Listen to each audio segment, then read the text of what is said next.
What if I told you an Olympic gold medalist still hears the same thoughts we do? I don't deserve to be here. What if I mess this up? Everyone is watching. Today's quick lift is Olympic level mindset training from Charlotte Worthington, BMX freestyle Olympic gold medalist. Because the way she handles fear, pressure, comparison, and expectations is exactly what we need for our workday. Welcome to Loud and Lifted Quick Lift, the under 10-minute episode where we turn big insights into small, repeatable moves you can actually use this week. I'm your host, Betsy Ham. Today, we're pulling the most actionable lessons from my conversation with Charlotte Worthington, and you do not need a BMX bike to use these. Thank goodness. You just need a moment that matters. Let's get into it. Takeaway number 1, opportunity isn't luck, it's a decision. Charlotte shared something wild. She had been riding BMX for only about a year when this massive opportunity showed up. She got noticed, and suddenly there was a real path where she thought, wait, there's a chance here. I can go somewhere with this sport. Now, she was super clear. Yes, the stars aligned and the timing was there, but then she had to work her ass off. And she said yes to this path before she probably felt completely confident or even actually know where it was going to head. Sometimes opportunity arrives before the confidence does. Your job isn't to feel ready. Your job is to respond like a pro and capitalize on the opportunity and then work your ass off. Action item, the opportunity contract. So write this down. If there's an opportunity in front of you that you just haven't been sure if you should pursue, write it down and then say how you're going to honor it. What are you going to do? And then choose one behavior over the next 7 days that would help you move this forward. One small behavior, one big identity shift. Takeaway number 2. Pressure is practice and you can train your thoughts. Charlotte said something I love. People don't realize you can practice your thought process for high pressure, and in her case, even dangerous situations. That's not just for mentally tough people. Her visualization isn't just see the run. It's predicting what the thoughts will be when how they're going to show up. I'm going to feel like I don't deserve to be here. I'm going to feel like I'm going to mess up. Everyone's intimidating. I'm going to overthink everything. She said those thoughts might appear, and that's normal.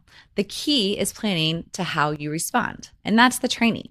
She said she uses tools like breathing and getting present and visualization. She visualizes the moment and she predicts the thoughts and feelings that will show up during that moment because those thoughts are going to appear whether you invited them or not. So action item here is have a thought rehearsal. Pick one upcoming moment this week. Maybe it's a tough conversation, a presentation, a negotiation, a big meeting. And think about it. The moment is a tough conversation with one of my employees. The thoughts I expect to show up are, I'm nervous. She's going to get mad at me. Whatever those thoughts are, write them down. And then have your response plan. Maybe it's the breath work. Maybe it's a truth statement. And also it's being prepared before you get to that point. Because the goal isn't going to be to eliminate the nerves. The goal is to respond well. The nerves are going to be there. Takeaway number 3, non-attachment to the outcome creates calm. Charlotte talked about going into the Olympics, her first Olympics, with the mindset that she was fully prepared to walk away with nothing because for her, the win was that she was there. She was even at the Olympics. That's called non-attachment. And it's not, I don't care. It's, I care a lot, but I'm not going to let the results hijack my performance or even the experience of being there. She said so much of her sport is out of her control, and this allowed her to be present, take the risks, stay calm, and just enjoy the moment.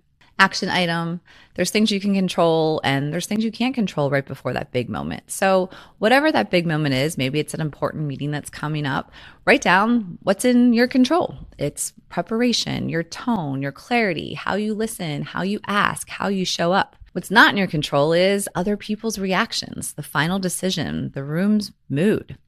So pick a process goal, be clear, stay curious, don't rush, ask for the next step. And when you stop gripping to the outcome, you get your brain back. Takeaway number 4, the expectation trap after success. Then Charlotte shared after her first Olympics, where she really didn't have expectations and she walked away with a gold medal. She went to her next Olympics where there was this huge expectation.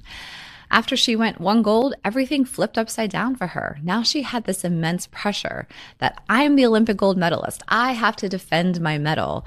And she had to be the best in the room. Everybody was literally gunning for her. She said that mindset maybe can push you short term, but it's not sustainable and it's not enjoyable. She said she had the worst experience at that Olympics and she felt like she lost herself. This can happen to us professionally as well when you get to a certain level and you feel like all eyes are on you because of your title or the expectation. So take a moment, if this is your case, and think about that expectation that you feel like you're carrying. And if you started with a blank slate, what would you focus on? So instead of I must be the best, choose I'll be prepared and adaptable. And instead of I can't mess up, choose I will stay present and learn fast. You don't owe anyone a repeat performance of your greatest hits. And the last key takeaway, and my absolute favorite, is swap comparison for admiration. Charlotte admitted she was a lone wolf for a long time, totally comfortable doing her own solo thing. And then post Tokyo, everything shifted. There was more tension. There was more expectations. She had to be a role model now. There was more people involved. And suddenly team wasn't optional. And she hit the honesty bomb in an individual sport. You get stuck in this ego trap of thinking, if I help them, I'm making my own job harder. And in the leadership version, professionally, it's if I lift her up, it makes me look smaller. That mindset fuels comparison, especially between women, and it's exhausting. So she built a practice that changed everything for her. Swap comparison for admiration. Not stop comparing. Your brain needs a replacement action and it's just natural. But when another woman's success triggers you, don't spiral, don't shrink, don't assign meaning, just admire it, learn from it, and say it out loud. The action item here is next time comparison hits, run the script. First, admire. Wow, that's impressive. She did an amazing job in that meeting. Learn. What can you learn from it? I learned how she handled the tough questions, how she kept the conversation positive and optimistic. And then praise her.